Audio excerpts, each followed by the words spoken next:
আমরা চেয়েছি যে এখানে আমরা যারা ক্লাব ক্যাটাগরি থেকে মনোনীত হয়ে এসেছিলাম, আমরা কিভাবে এসেছি সেটা ক্লাবগুলো উত্তর দিতে পারবে। আমার বিএনপির পরিচয় রয়েছে না দলীয় পরিচয় রয়েছে সেটা পরের বিষয়। I was nominated by the club. Everyone was nominated by the club. নিশ্চয়ই ক্লাবে তাদের অবদান রয়েছে, তাদের অর্থনৈতিক অবদান রয়েছে, বা কোনো না কোনোভাবে তাদের বা তাদের পরিবার ক্লাবে অবদান রয়েছে বিধায় তারা সেই জায়গায় এসেছে।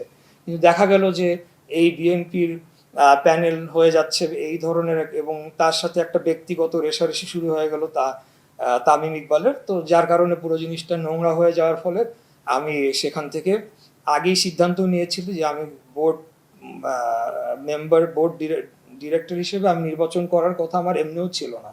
আমি একজন জাস্ট কাউন্সিলর হিসেবে আছি, এবং বোর্ডকেও তো আপনার ইন লাইন রাখতে হলে একটা প্রেশার গ্রুপের দরকার রয়েছে, এবং শুরুর থেকেই আমার ইচ্ছা ছিল যে আমি একজন কাউন্সিলর, এবং কাউন্সিলরদের নিয়ে আমি বোর্ডকে যাতে স্বচ্ছভাবে তারা কাজ করে সেই প্রেশার গ্রুপ হিসেবে আমি কাজ করব।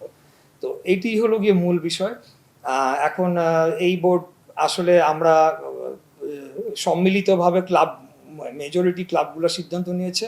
এখানে একদমই যাদেরকে নিয়ে আসা হয়েছে তারা দেখা গিয়েছে বিগত আওয়ামী লীগ ফ্যাসিবাদের অন্যতম সহযোগী বড় বড় গ্রুপ, তাদের পৃষ্ঠপোষকতায় Bashundhara group, Gazi group, Beximco group, তাদের এক একজনের 4টা 5টা 6টা করে তাদের ক্লাব, তাদের এমপ্লয়ীদেরকে নিয়ে এসে এখানে বা কাউন্সিলর বানানো হয়েছে এবং বোর্ড তৈরি করা হয়েছে। তো এই বোর্ড আমরা যেটা বলেছি, আমরা এখানে ভোট দিই নাই, মেজরিটি কাউন্সিলরটার সাথে ছিল না, কিভাবে জানি পোস্টাল না কিভাবে তারা কারচুপি করেছে।